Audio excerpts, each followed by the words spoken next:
namin. Sila yung mga unang umiyak, di ba? Ha? Hanggang... Ayoko, hindi ko kayang gawin. Hindi, una-una sa lahat, thank you so much for being here. Nasabi na po nila yung mga dapat kong sabihin, pero uulitin ko lang po dahil hindi ko pwedeng palagpasin ang pagkakataon itong pasalamatan ng GMA. Ms. Beth, thank you so much for always giving me a fantastic show.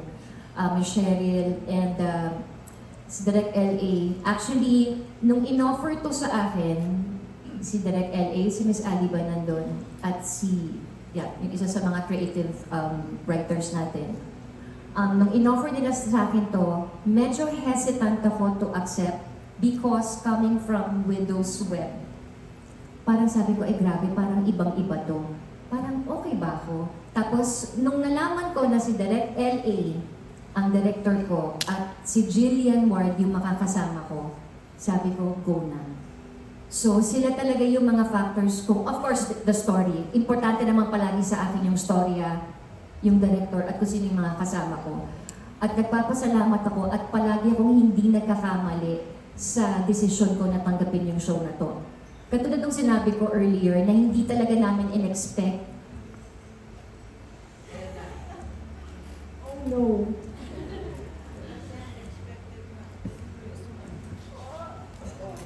Wala, paano?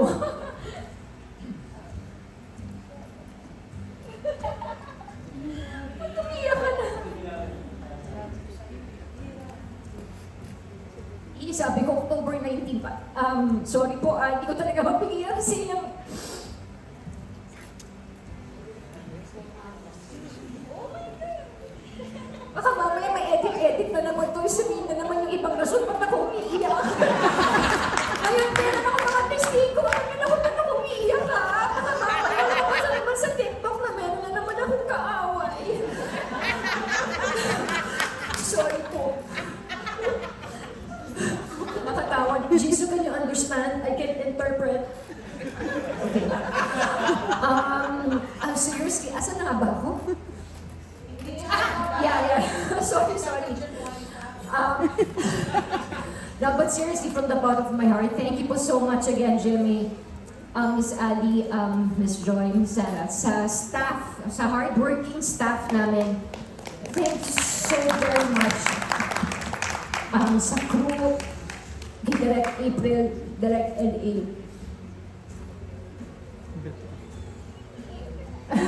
Si Direct LA po kasi, sobrang taas yung kamay ko sa kanya. I've worked with other directors, pero si Direct LA knows our characters, each and every one of us. Bida, maliit, matangkad, maliit. Pero kilala po niya lahat po ng characters ng story at binibigyan po niya ng importansya. And we appreciate that, Direk. Thank you very much. Isa po siya sa rason kung bakit po nagtagal yung show namin. Of course, sa mga brilliant writers namin. Maraming salamat. Alam ko na hindi madali na mag-i-end, tapos mag-i-extend, mag-i-extend. So, ang gagaling ng mga writers namin. Thank you po very much. And sa cast,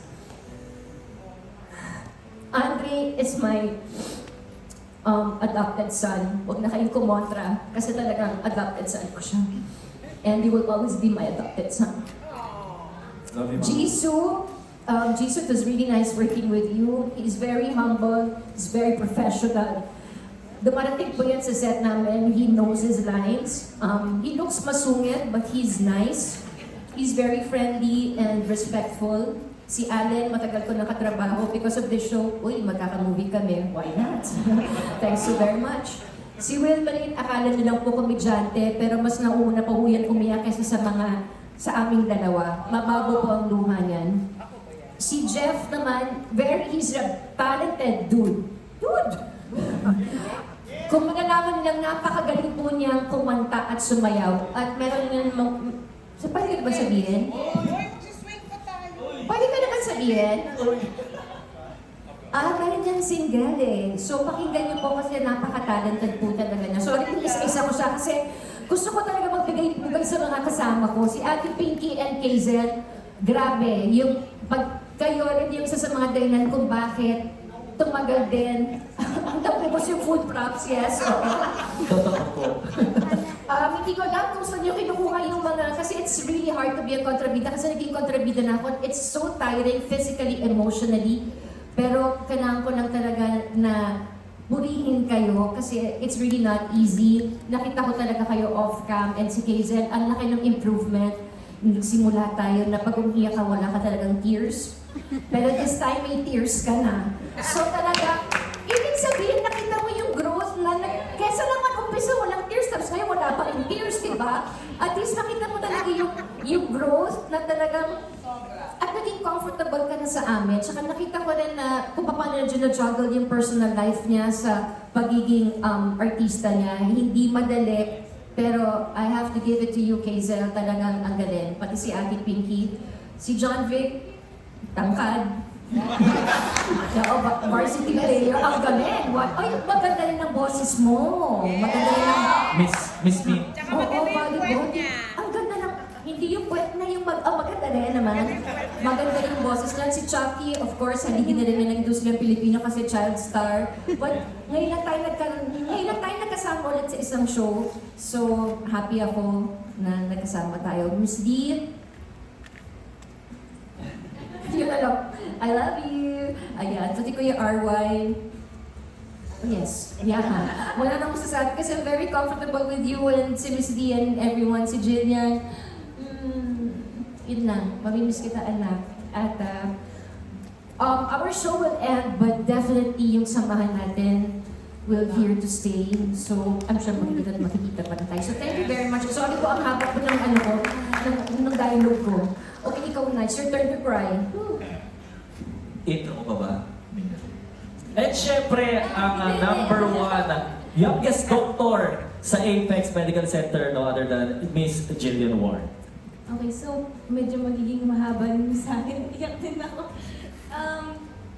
Una po sa lahat, thank you so much sa GMA, sa ganitong klaseng opportunity, sa creatives, sa writers, sa buong production team, and sa viewers. Thank you so much sa lahat ng support.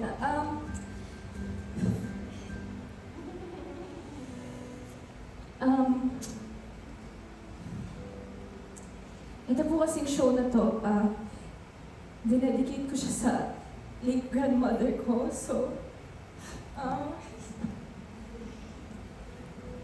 at first, nung tinawagan po ako na para sa akin daw itong role na to, hindi pa po ako na-excite at all. Kasi sabi ko, batang doktor, sinong manonood? Pero dahil po, nag-start yung taping sa mga kasama ko, sila yung nag-uplift sa akin, sila yung nagsasabi na, we believe in you, and sorry, ang OA ko. And of course, si Direk LA. Ilang beses na rin po ako naiiyak sa set kasi nagpe-pressure ako sa sarili ko.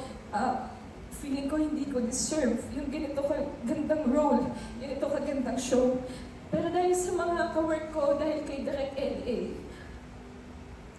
pina-feel nila sa akin na deserving ako, and pina-feel nila sa akin na binigay ito sa akin ni God, and may purpose yung ginagawa ko. And yes, sa mga ka-work ko, thank you guys so much. Dahil po sa kanila, natutunan ko mas maging compassionate and mas maging passionate pa sa trabaho ko.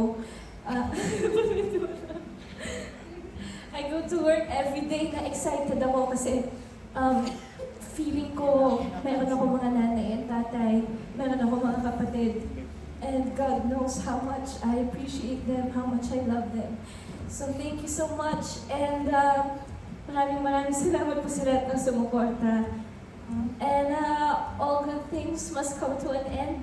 And naniniwala po ako na kahit meron ng bagong chapter sa mga buhay namin, I will forever treasure this family. And hindi ko makakalimutan itong blessing na ito na binigay sa akin ni God. Naku, thank you. Sorry.